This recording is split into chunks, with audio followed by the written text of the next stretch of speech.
Now what we're going to do is we're going to show you how to make a soup stock. Now you think that's pretty easy, and it is. How's that? This is the simplest thing you're going to do.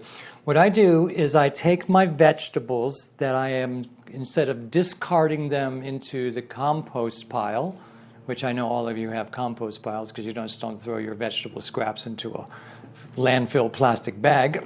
So we have these vegetable scraps. What we're going to do is, these are the compost. Some of these vegetable scraps that are from the green vegetable smoothie I just got done making.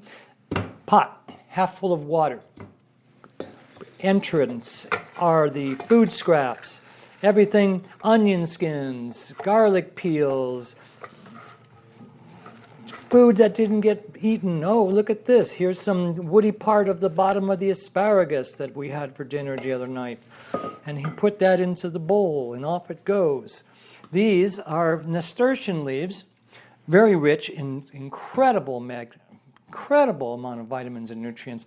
The nasturtium leaves themselves are actually part of the watercress family, which is extremely valuable for nutrition. Put some of those in there, and I'll put some for antioxidant value, a couple rosemary sprigs, and just because I like oregano and it's also extremely good for anti-parasitic value, I'll put some oregano in there. This is lemongrass, which I will just take some lemongrass and put some lemongrass in there, break it up a little bit, give it a nice little flavor for the soup stock. This is spinach that I didn't use from last week, from last shopping. So I'll take the spinach that I didn't use and put that into the pot. You can use any vegetables you want. Onion skin, scallion, green onions, cabbage cores, broccoli stems, lettuce leaves that may look a little too funky to put in your salad. Things along any vegetables you can put in. Just make a stock out of it. It's very simple. You put, as you see, all I did was take my food scraps, not my stale, not my dead food, not your breads and grains and things like that if you're eating those things, but vegetables. I'll even sometimes maybe throw an apple core in there. If I got an apple from my green vegetable smoothie, I'll put that in there too. And then for good measure, I like to put in, this is reishi mushroom, Ganoderma lucidum. And I like to put that in there. It's good for the blood, it's good for the heart, it's good for the spirit. And one of my most favorite all-time adaptogen herbs, astragalus. Astragalus is good for the immune system, builds the blood, good for the digestion.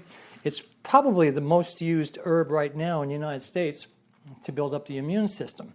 So, what we have is a pot of water with vegetable scraps, chopped up different herbs and spices from the yard, some adaptogen herbs as reishi and astragalus. All I got to do now is put my top on it, put it on the stove under a low flame, let it sit there for about 2 hours. I just let it cook, maybe 3 hours.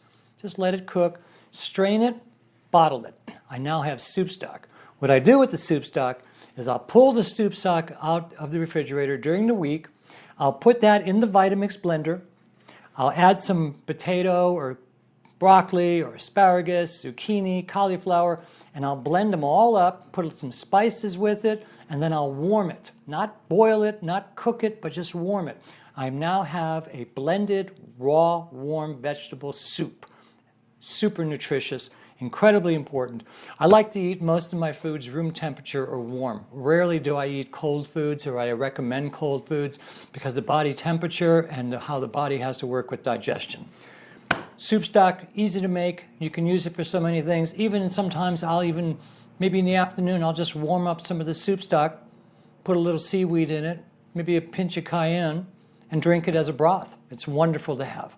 So enjoy your soup stock. Another way you can use your vegetables, after you cook them, then you take them to the compost. Okay, you guys, enjoy.